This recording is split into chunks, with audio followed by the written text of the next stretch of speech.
saya ingin memaklumkan bahawa gabungan rakyat Sabah yang terdiri daripada Barisan Nasional, Perikatan Nasional dan PBS telah pun bersetuju bersama-sama untuk kita membentuk kerajaan negeri yang baru.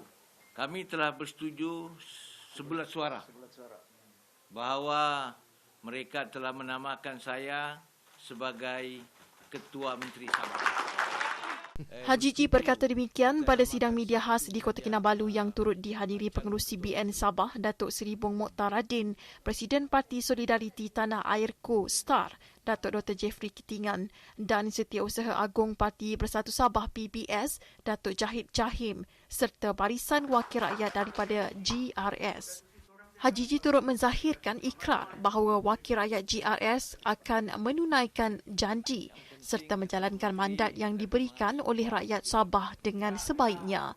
Ditanya mengenai barisan jemaah menteri, Haji G yang juga pengerusi PN Sabah berkata perkara itu akan diumumkan selepas selesai majlis mengangkat sumpah. Sementara itu, Bong Mokhtar berjanji kerajaan negeri baharu yang diterajui GRS akan berhenti berpolitik dan sebaliknya menumpukan usaha menyelesaikan masalah yang dihadapi Sabah.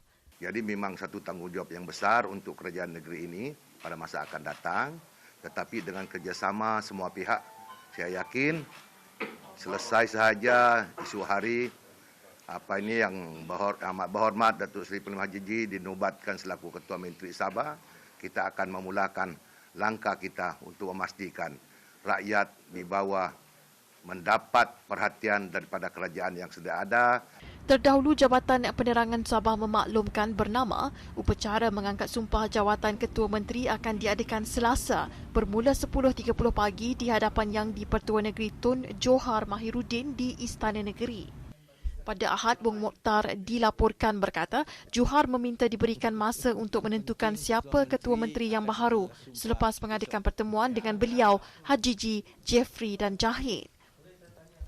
Pada PRN itu, GRS yang terdiri daripada PN, BN dan PBS memperoleh 38 daripada 73 kerusi yang dipertandingkan sekaligus layak membentuk kerajaan sementara. Warisan Plus dan sekutunya memenangi 32 kerusi dan baki 3 lagi dimenangi oleh calon bebas.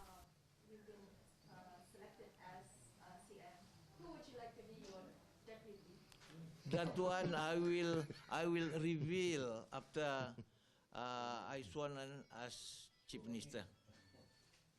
Jangan kelengkap betul. Okay. Okay, thank you. Gini.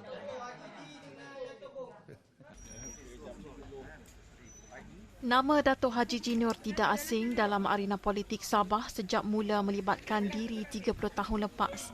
Anak kelahiran kampung Serusuk Tuaran itu sebenarnya tidak terlintas untuk bergelar wakil rakyat dan ahli politik kerana lebih selesa sebagai pegawai kerajaan sahaja.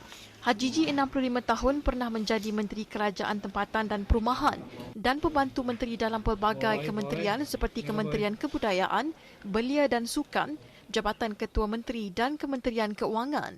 Beliau memberanikan diri untuk menjejakkan kaki ke kancah politik seawal usia 30-an dan aktif dalam isu politik Sabah melalui platform USNO sehingga diangkat menjadi calon dan memenangi kerusi Sulaman dengan majoriti 281 undi pada PRN ke-7 pada 1990. Sejarah politik graduan dari University of New Hampshire, Amerika Syarikat itu kemudian dipahatkan bersama-sama UMNO pada 1993 dan memenangi kerusi yang sama selama 7 penggal bersama-sama UMNO dan Bersatu.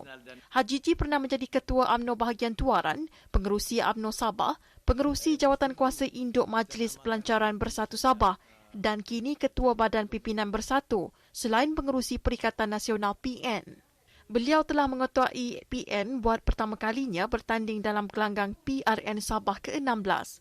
Pada PRN ke-16 ini, karisma, kepimpinan dan kepribadian Haji G yang sentiasa mesra rakyat selain komited dalam menggalas tanggungjawab sebagai wakil rakyat di kawasan itu terus menambat hati penduduk Don Sulaman apabila beliau memperolehi 5,919 undi dalam persaingan 3 penjuru. Beliau menewaskan anak saudaranya, Dato' Ali Asgar Basri daripada Parisan yang mendapat 2,820 undi, manakala calon Parti Cinta Sabah PCS, Datuk Rekan Husin 253 undi.